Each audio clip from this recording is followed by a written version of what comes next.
Thématique, problématique, tâche finale, évaluation, CE-CRL. Bonjour, je suis Estelle Loubet, je suis professeure d'anglais au collège Pierre-Suc à Saint-Sulpice dans le Tarn et je vais essayer d'articuler tous ces éléments de façon pertinente pour ma prochaine séquence. Bienvenue dans Assess Them If I Can.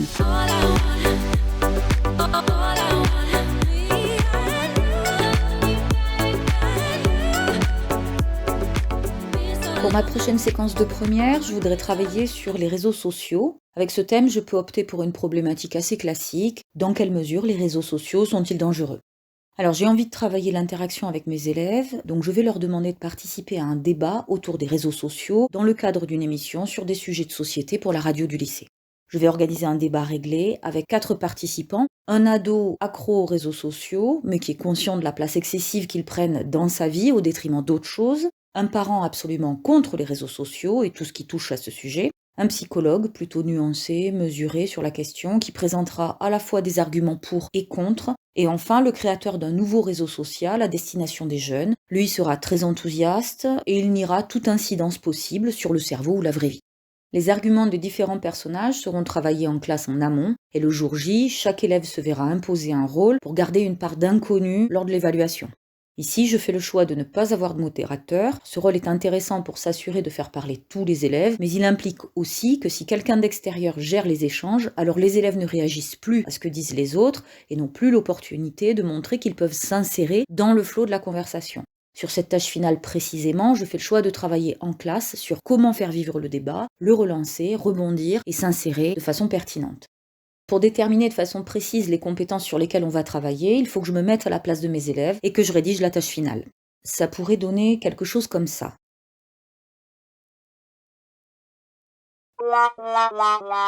Ah oui, ok.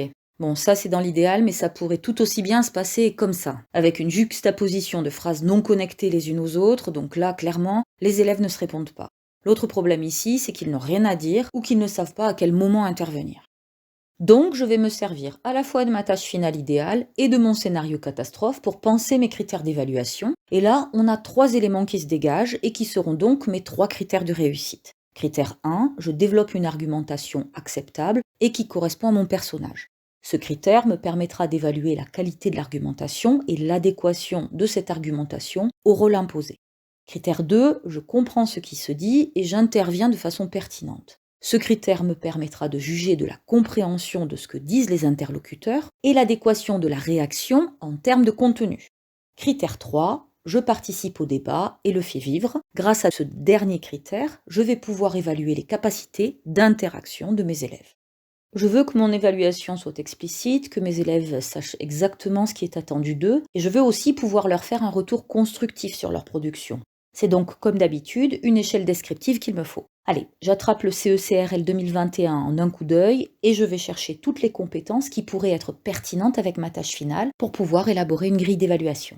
Et comme je veux faire du sur-mesure pour coller à ma tâche évaluative et que mes élèves soient guidés dans leur préparation, je vais combiner tous les descripteurs pertinents entre eux pour créer mes propres descripteurs qui auront du sens pour mes élèves. Je vais réaliser mon échelle descriptive qui comportera 4 niveaux. Ici, on est en première, donc l'attendu est le niveau B1+. Il y aura un niveau au-dessus de B1+, pour ceux qui dépassent l'attendu, et 2 niveaux en dessous pour ceux qui n'ont pas le niveau attendu en première.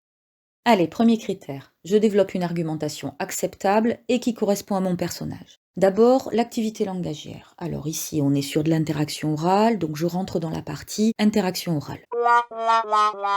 Ah oui, non, ça ne va pas. Avec le premier critère, je n'évalue pas l'interaction, mais j'évalue la qualité de l'argumentation. Donc je rentre plutôt dans activité de production orale, monologue suivi, argumenté. Et parmi tous les éléments qui apparaissent dans le descripteur B1+, je vais garder uniquement ce qui m'intéresse, c'est-à-dire le fait que l'élève peut développer une argumentation et être compris sans difficulté, puisqu'il s'agit d'un débat, et je ferai apparaître ces 2 éléments clairement dans mon descripteur à destination de mes élèves.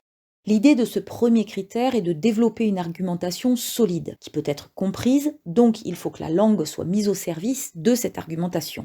Je vais donc aller fouiller dans les compétences langagières communicatives pour affiner mon descripteur à l'attention de mes élèves. Pendant la séquence, nous aurons vu des structures grammaticales spécifiques et des mots de liaison de cause pour expliquer les points principaux d'une idée avec précision et la justifier. Donc je vais me servir du tableau étendue linguistique générale pour pouvoir évaluer l'étendue du langage à la disposition de mes élèves dans leur démonstration. Je vais ensuite prendre le tableau correction grammaticale. Alors, en B1+, dans le CECRL, il est question de bonne maîtrise malgré des erreurs dues à la langue maternelle. Donc je préciserai dans mon descripteur sur mesure que la langue employée peut encore comporter quelques erreurs de grammaire. Et d'ailleurs, je vais ajouter quelques erreurs de grammaire et de prononciation, parce qu'il s'agit d'une tâche finale orale, et quand on regarde la maîtrise phonologique générale, en B1 et B2, puisque B1+, n'existe pas dans le CECRL, on y voit que le sens n'est pas impacté malgré des erreurs ou l'influence du français. Dernier élément pour ce premier critère, la compétence sociolinguistique pour l'adéquation sociolinguistique aux règles sociales qui régissent un débat et aussi l'adéquation avec ce qui est attendu du rôle donné à chaque élève. Il n'y a pas de descripteur B1+ dans le CECRL, je vais donc adapter et nuancer les descripteurs B1 et B2. En B1, le locuteur est conscient des règles et des usages, et en B2, il sait adapter son registre et son expression. Alors je positionnerai mes élèves en B1+, si leur argumentation est globalement en correspondance avec le personnage imposé, et si les règles de politesse du débat sont le plus souvent respectées. Je crois qu'on est bon pour le premier critère qui sera: je sais développer une argumentation, globalement en correspondance avec mon personnage, qui peut être comprise sans difficulté, même si la langue que j'emploie pour cela peut encore comporter quelques erreurs de grammaire ou de prononciation. Je peux expliquer les points principaux de mon idée avec précision et la justifier simplement en employant des mots de liaison de cause. Je respecte le plus souvent les règles de politesse du débat. Si mes élèves arrivent à faire ça, alors je monte d'un cran dans ma grille pour voir s'ils arrivent à faire mieux que l'attendu. Et s'ils n'y arrivent pas, il faudra que je descende d'un cran ou de deux. Donc je vais reprendre les mêmes tableaux et moduler mon premier descripteur au niveau B2, B1 et A2. Allez, deuxième critère. Je comprends ce qui se dit et j'interviens de façon pertinente. Je vais commencer par aller chercher un ou des descripteurs dans la partie activité d'interaction. Et le tableau qui me semble le plus intéressant pour ce critère est comprendre un interlocuteur. Parce que ce que je veux évaluer ici, c'est la capacité de mes élèves à réagir de façon pertinente à ce qui est dit et éviter une liste d'arguments non reliés, comme dans mon scénario catastrophe. Étant donné qu'il n'y a pas de descripteur B1+ dans le CECRL, je vais combiner B1 et B2 et apporter de la nuance. En B2, l'élève est capable de comprendre en détail ce qui est dit, et en B1, il devra quelquefois faire répéter. Alors dans mon critère sur mesure, je noterai: je peux suivre ce qui est dit en détail, même si j'ai encore besoin, occasionnellement, de demander à quelqu'un qu'il répète. Puisque mes élèves vont être en situation de produire des énoncés en prenant en compte des interlocuteurs, je vais m'intéresser à la stratégie de planification dans la partie production du CECRL, parce qu'elle implique une réflexion sur ce qu'on va dire et sur la façon dont les destinataires vont réagir à ce qu'on dit. Et c'est ce qui me permettra de juger de la capacité de mes élèves à introduire leur argument de façon pertinente avec des expressions adaptées que nous aurons vues en classe comme I agree, I do think so, I beg to differ, destinées à exprimer une opinion, un accord, un désaccord, un doute, et je préciserai donc dans le descripteur pour mes élèves: je suis capable d'introduire mon argument en y combinant une expression vue en classe adaptée à ce qu'a dit l'interlocuteur précédent. En revanche, l'argument que je mentionne ici ne relève pas de la planification, parce qu'ici je ne juge que de la capacité à introduire un argument et pas de la pertinence de l'argument en lui-même. Pour ça, c'est du tableau cohérence et cohésion dont j'ai besoin, dans la partie compétences pragmatiques. Tiens, d'ailleurs, si le CECRL n'envisage pas l'introduction d'un contre-argument avant le niveau B1+, ça signifie donc qu'il est difficile d'attendre des élèves un réel débat avant que ce niveau du CECRL ne soit ciblé. En revanche, la production d'un argumentaire, c'est-à-dire une liste d'arguments écrits ou oraux, selon un rôle imposé ou non, peut être envisagée. Alors, reprenons cohérence et cohésion. Comme il est aussi fait mention du mot de liaison cependant dans le descripteur B1+ du CECRL, alors dans mon descripteur sur mesure, je vais pouvoir ajouter que l'argument sera introduit par une expression vue en classe ou un mot de liaison, lui aussi adapté à ce que dit l'interlocuteur. Enfin, il faut que j'ajoute un élément de phonologie, et je vais me concentrer sur les traits prosodiques uniquement, parce que l'articulation des sons pris isolément n'est pas très intéressante dans la capacité de réagir à l'intervention d'un camarade. En revanche, en B1+, on peut s'attendre à ce qu'il y ait un effort pour que l'accent de phrase et l'intonation soient utilisés pour soutenir le propos, en insistant sur note, quand on n'est pas d'accord par exemple. Bon voilà, j'ai mon deuxième critère. Ah oui, non, si je dis que l'élève peut demander à quelqu'un de répéter, il faut que je puisse évaluer sa capacité à le faire si on lui demande. Pour ça, je vais aller chercher le tableau souplesse dans la compétence pragmatique. La souplesse est intéressante parce qu'à partir du descripteur B2, il est question de reformuler pour mettre l'accent sur un point ou de l'expliquer. Ici, il n'y a pas de descripteur B1+, donc je vais moduler B2 pour l'adapter au niveau visé, et dans mon descripteur sur mesure, ça donnera « je peux reformuler mon argument si on me le demande », sans préciser que l'élève sera capable de mettre l'accent sur un point donné, ce qui relève de B2 et pas de B1+. Cette compétence souplesse implique aussi de s'adapter à la situation et au changement d'optique dans une conversation. Et c'est cet élément précisément qui va me permettre de faire le lien entre le fait de comprendre ce que disent les interlocuteurs et le fait de réagir de façon pertinente pour dire qu'on est d'accord ou non avec ce qui vient d'être dit. Je vais donc ajouter en conséquence entre j'ai compris et je réagis dans mon descripteur sur mesure pour marquer ce lien. Mon deuxième descripteur pourra donc être « je peux suivre ce qui est dit en détail, même si j'ai encore besoin occasionnellement de demander à quelqu'un qu'il répète. En conséquence, je suis capable d'introduire mon argument-contre-argument en y combinant une expression vue en classe, destinée à exprimer une opinion, un accord, un désaccord, un doute, ou un mot de liaison adapté à ce qu'a dit l'interlocuteur précédent. Je peux reformuler mon argument si on me le demande. L'accent de phrase et l'intonation que j'adopte soutiennent mon propos. Voilà pour le niveau B1+, et je modulerai le niveau au-dessus et les deux niveaux en dessous, comme pour le premier critère, selon ce que contiennent les descripteurs du CECRL.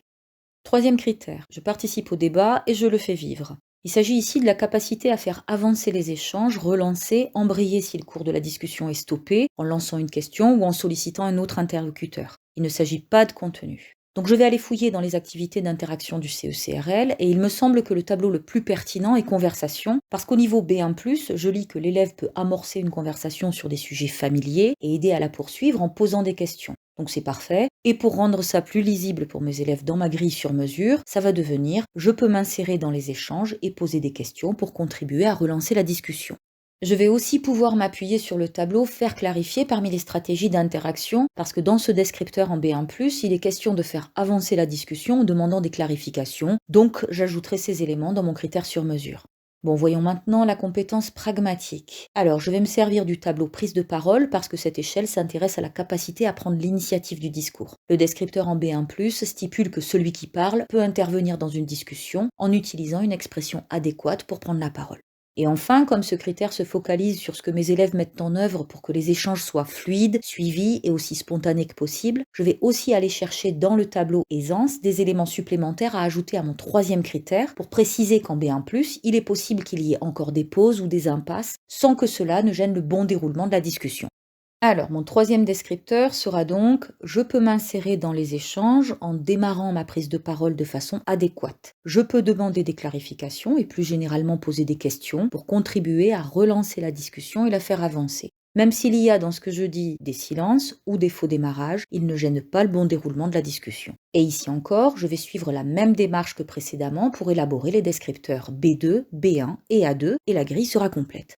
Allez, les points maintenant, il faut transformer tout ça en notes chiffrées. Alors on va attribuer des points score en fonction du niveau de compétence pour chaque critère. On va utiliser des multiples de 5. 5 points score pour A2, 10 pour B1, 15 pour le niveau attendu B1+, et 20 pour le niveau B2 au-delà de l'attendu. Il faut ensuite que je fasse un tableau de conversion pour transposer le score en notes sur 20. Je fixe mon attendu, c'est B1+, et j'ai 3 critères, donc 3 fois 15 points score égale 45. Si l'élève a 45 points score ou plus, il aura 20 sur 20 comme note finale. Je vais ensuite répartir les différents niveaux de maîtrise. Pour le niveau A2, je vais amener ma ligne de conversion jusqu'à la note 7 sur 20. Pour le niveau B1, j'irai jusqu'à 19. Et ben voilà, je n'ai plus qu'à distribuer cette grille en début de séquence et le tour sera joué. Dans cette vidéo, nous avons vu comment élaborer une échelle descriptive à partir du CECRL pour proposer à mes élèves de première une évaluation soutien d'apprentissage autour des réseaux sociaux.